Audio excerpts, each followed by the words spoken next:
दोस्तों नमस्कार। Colonel Ajay U Ajay astro money group fast global astro finance digital channel से आपसे मुखातिब होता हूं। आज है 3 मार्च सन 2025 सोमवार। दोस्तों कहा जाता है कि तिलहन और खाद्य तेल ऐसी कमोडिटीज़ है जो हमेशा से ही रहस्यमयी रहती हैं। जब सब लोग तेज़ी की बात करते हैं तो कुछ होता ही कुछ और है, और जब मंदी की बात करके आप माल नहीं खरीद पाते हैं तो फिर बनती है तेज़ी। दोस्तों 10 में से 9 बार हमने आपको सही संकेत और विश्लेषण पकड़ के दिया है। जो भी हमारे जिन्होंने भारतीय अनुसंधान पद्धति और फंडामेंटल एनालिसिस के आधार पर जो विश्लेषण प्राप्त किया, रिसर्च प्राप्त की, आज लगभग सभी लोग आज आनंद उठा रहे हैं और ये भारतीय पद्धति को धन्यवाद दे रहे हैं कि उन्होंने सही समय पर आपको सही गाइडेंस की। तो दोस्तों आप भी यदि खाद्य तेलों के व्यापारी हैं, व्यवसायी हैं, स्टॉकिस्ट हैं, तो आप संपर्क कर सकते हैं विशेष अग्रिम रिसर्च रिपोर्ट के लिए। नंबर स्क्रीन पे दिए हुए हैं।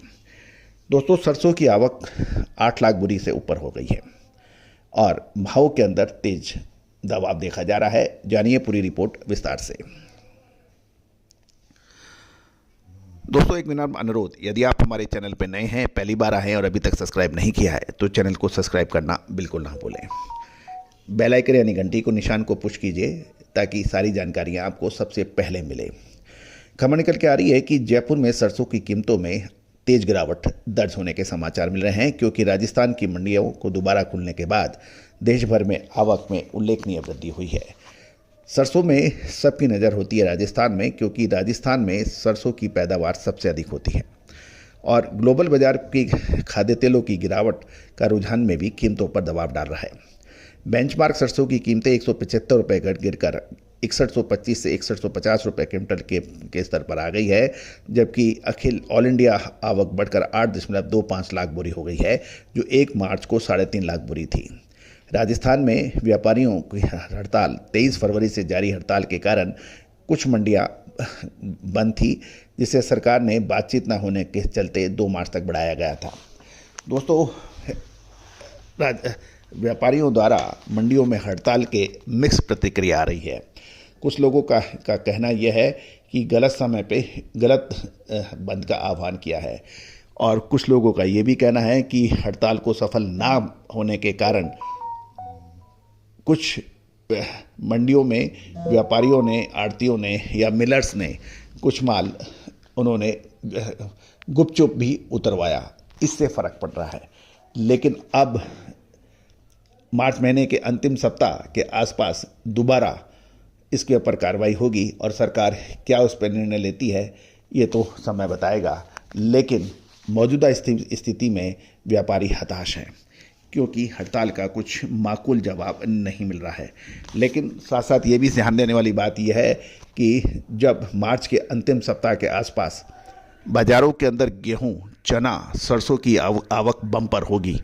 मंडियों में ऐसे समय में माल पाँव रखने की जगह नहीं होती है, इतना माल होता है और मंडियों के बाहर ट्रैक्टर, ट्रॉलियाँ और ट्रकों की लाइन लगती है। उस वक्त यदि हड़ताल दोबारा होती है या कोई होता है तो उस वक्त क्या किसान इस बात का समर्थन करेंगे या नहीं करेंगे, क्योंकि किसानों के पास वेयर हाउसिंग या कोल्ड स्टोरेज या भंडारण या स्टॉक करने की सुविधा लगभग 80% किसानों के पास नहीं है। तो दोस्तों वो समय बड़ा कठिन होगा कि क्या सरकार व्यापारियों की बात सुनेगी या फिर जैसे अभी फरवरी के आखिरी सप्ताह में हुई और अभी कुछ निर्णय नहीं हुआ, वैसे ही ढाक के 3 पात होंगे और इससे नेतृत्व के ऊपर भी एक प्रश्न चिन्ह लग जाएगा। दोस्तों व्यापारियों की हड़ताल के बारे में आपका क्या कहना है, कमेंट बॉक्स में अवश्य लिखिए। लेकिन ये भी सही है कि मंडियों पर बढ़ते टैक्स का वजन न केवल व्यापारियों पर पड़ता है अपितु उपभोक्ताओं पर पड़ता है। इसका निर्णय सभी की सुविधा के हिसाब से होना चाहिए, ऐसा कहना है कुछ व्यापारियों का, और अधिकतर लोग इस बात से सहमत भी हैं।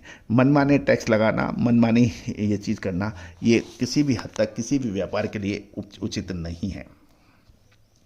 गौरतलब है कि आवक जो लगभग 8.25 लाख बोरी हो गई है, जो 1 मार्च को 3.5 लाख बोरी थी। इससे सरसों के पर दबाव बना। साथ साथ सरसों तेल एक्सपेलर में 20 रुपये घटकर 1315 से 1316 रुपये प्रति 10 किलो के भाव आ गए हैं। कच्ची घानी सरसों तेल भी 20 रुपये गिरकर 1325 से 1326 रुपये प्रति 10 किलो हो गया है। सरसों खल में भी 20 रुपये टूटकर 2065 से 2070 रुपये प्रति क्विंटल पर है। और ये भी ध्यान देने वाली बात है कि FOB कांडला सरसों मील की कीमत $265 प्रति मैट्रिक टन पर स्थिर है। खाद्य तेलों पर दबाव जारी रहा है। क्रूड पाम ऑयल के CPO में 5 रुपये गिरकर 1338 रुपये प्रति 10 किलो हो गया है, जो कि मलेशियन पाम ऑयल वायदा बाज़ारों में कमजोरी को दिखा रहा है।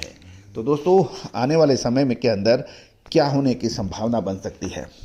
क्या सरसों की पैदावार के ऊपर राजस्थान के अंदर कितनी बढ़त है या कितनी घटत है, हमने एक विशेष शो अपलोड किया है, उसको भी देखना ना भूलें। साथ साथ हरियाणा में भी बारिश से फसलों को प्रभाव पड़ा है, उसके ऊपर भी हमारा एक कल एपिसोड है, उसको बिल्कुल देखना ना भूलें। साथ साथ अमेरिकन राष्ट्रपति ट्रंप के द्वारा टैरिफ की घोषणाओं का भी असर क्या पड़ सकता है, इसके ऊपर एक प्रश्न चिन्ह है। दोस्तों, लगातार अपडेट विश्लेषण के लिए चैनल को सब्सक्राइब कीजिए। साथ साथ हमारी विशेष अग्रिम रिसर्च रिपोर्ट के लिए दिए गए नंबर्स पर संपर्क करें। All the very best, good luck, happy trading.